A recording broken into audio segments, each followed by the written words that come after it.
You're watching South Asia Newsline, and here are the top stories we are tracking for you on Friday, the 11th of July. Indian trade team to visit US soon for more talks, Trade Ministry official says. Pakistan government rejects coup rumors involving Army Chief Munir. And Bangladesh ex-PM Hasina indicted in crimes against humanity case.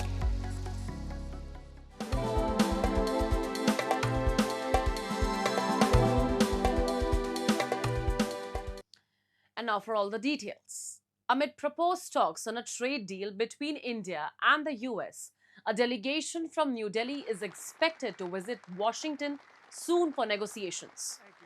The two countries look forward to work on the disagreements over duties for various items such as auto components, steel and farm goods, finding common grounds that suits their interests. US President Donald Trump last month hinted at a very big trade deal with India after a team of negotiators from both countries held talks on the agreement. While addressing the Big Beautiful Bill event at the White House, he said, "We just signed with China yesterday. We are having some great deals. We have one coming up, maybe with India. Very big one." India is among the few countries that are still in talks with US over finalizing a trade deal. The ongoing dialogue suggests a series of serious efforts by both the countries to improve trade ties. President Trump has given a deadline of 1st of August and threatened the higher tariffs will be imposed on countries after that. The tariff implementation was initially planned for April, later paused for 90 days, now extended till August. Meanwhile, Trump continues to pressurize countries with his tariff policy as he announced a new list of tariffs on Wednesday targeting 14 countries, including Sri Lanka, Iraq, and Libya.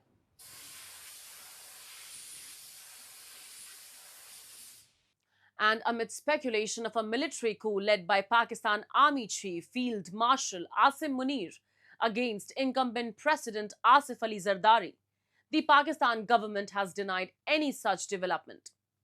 In a post on X, Pakistan's Interior Minister Mohsin Naqvi refuted the claim and said there has been no discussion, nor does such any idea exist about the president being asked to resign or the army chief aspiring to assume the presidency. In a veiled reference targeted at main opposition party PTI, Naqvi added, "They are aware who is spreading the falsehood and who benefits from this propaganda." He further accused those involved in collaborating with hostile foreign agencies, but vowed that the government's focus remains on strengthening the country. The Pakistan Army is considered the most powerful institution in the South Asian nation.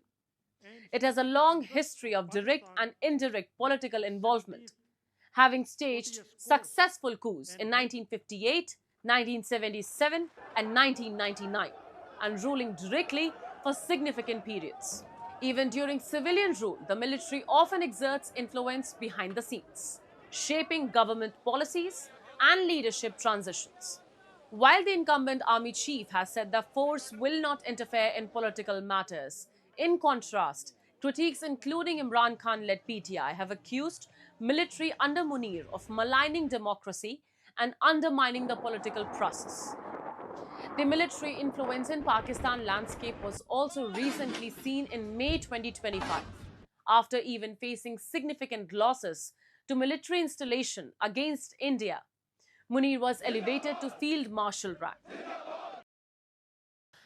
And in a major setback to the Pakistani security apparatus, armed separatist group Balochistan Liberation Front launched Operation Balm as multiple coordinated attacks rocked government installations across the region. At least 17 attacks were reported from various districts of the region. Authorities also retrieved bullet-ridden bodies of 9 passengers who were traveling on a bus bound to Pakistan's Punjab province, responsibility of which was claimed by the BLF. Spokesperson of the separatist group, Gwaharam Baloch, described the operation as a new dawn in the Baloch National Liberation War, asserting that the campaign spans from the Makran coastal region to the mountainous Koh-e-Suleiman range. He claimed the attacks were carefully coordinated to inflict both human and material losses on Pakistani security forces. The attacks mark one of the largest and most coordinated offenses by the BLF in recent years, highlighting ongoing unrest and separatist tensions in the Baloch majority province. In recent months, separatists have stepped up their attacks, mostly targeting Pakistan's military, which has launched an intelligence based offensive against them.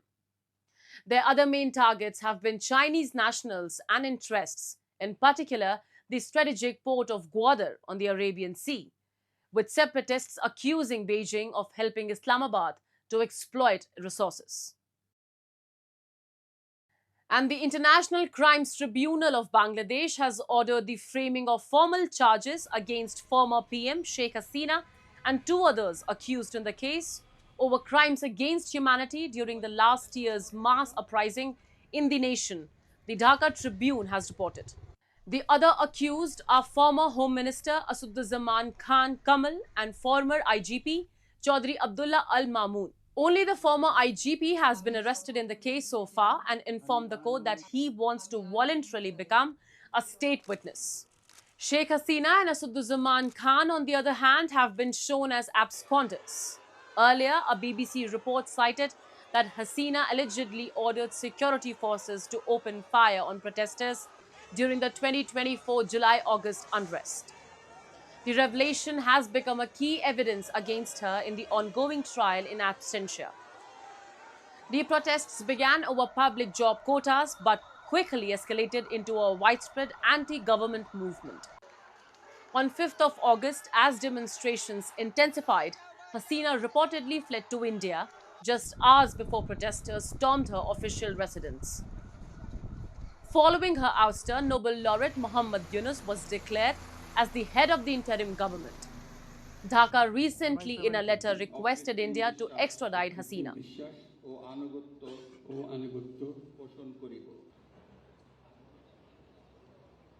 Moving on, Sri Lanka's opposition leader Sajid Premadasa has reacted sharply to the new US tariff announcement on Sri Lankan ports, blaming it on poor negotiation skills of the government. In a post on X, he said the 30% US tariff on Sri Lankan exports is the price we pay for poor negotiation. Our ego kept us from seeking every ally, every expert hand, and now nearly $3 billion in exports hangs in the balance, he added. The US decision was communicated in a letter addressed to President Anurakumara Dissanayake on Wednesday.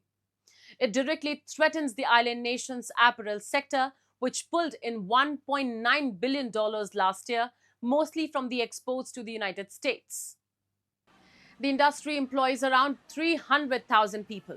A senior official from the finance ministry said on Thursday that Colombo is continuing discussions with Washington in hopes of mitigating the blow. Despite these headwinds, the IMF last week maintained a positive forecast for Sri Lanka's economy. However, the global lender also flagged growing external risks, particularly those stemming from abrupt shifts in global trade policy. And the auspicious monsoon month of Sawan commenced with great religious fervor across India as a large number of Hindu devotees visited temples and offered prayers to God of destruction, Lord Shiva, on Friday. Take a look. Hundreds of devout Hindus flocked the famous Mahakaleshwar temple in Ujjain and other temples across India that are dedicated to Lord Shiva, the Hindu god of destruction, to offer special prayers to mark the onset of the auspicious monsoon month of Sawan or Shravan. Priests performed special prayers while devotees offered milk, curd, honey and holy water to the phallus representation of Lord Shiva. Some devotees also observed a special fast and made holy offerings. आज बाबा का सावन का पहला दिन है और मुझे यहाँ के बहुत आनंदपूर्वक बहुत ही खुशी मिल रही है क्योंकि आज बाबा का जो आज भस्म आरती का मुझे लेने का आनंद प्राप्त हुआ है उसका एक जो सौभाग्य प्राप्त है उसकी एक बात ही अलग है तो बहुत अच्छा लगा है मुझे आज और मैंने आज अपनी फैमिली के लिए अपने लिए पूरे विश्व के लिए बहुत प्रार्थना और कामना की है कि सब स्वस्थ और मस्त रहे। Meanwhile, in the temple town of Haridwar, devotees took a holy dip in Ganga River and offered prayers on the occasion. Devotees also began the annual journey known as Kawad Yatra that takes place during Sawan. Kawad Yatra is named after the Kawad, a single pole, usually made of bamboo, with 2 containers fastened at opposite ends. The devotees of Lord Shiva, known as Kawadiyas, fetch water from the holy Ganga River and carry on arduous journey to offer the sacred water at the local Shiva temples to seek blessings. सावन का पहला दिन है, सभी कावड़ियों को लिए बहुत शुभकामनाएं। आए हुए जितने भक्तजन हैं उनकी सबको मनोकामना संपूर्ण होगी। As per Hindu legends, Lord Shiva had consumed the poison which came out of the churning of the ocean and saved the world during Sawan month. Therefore, his devotees mark the sacred month to pray to him to seek his blessings for good health and fortune and protection from all dangers. That's all in tonight's edition. We will see you same time next week. Have a great weekend. Good night.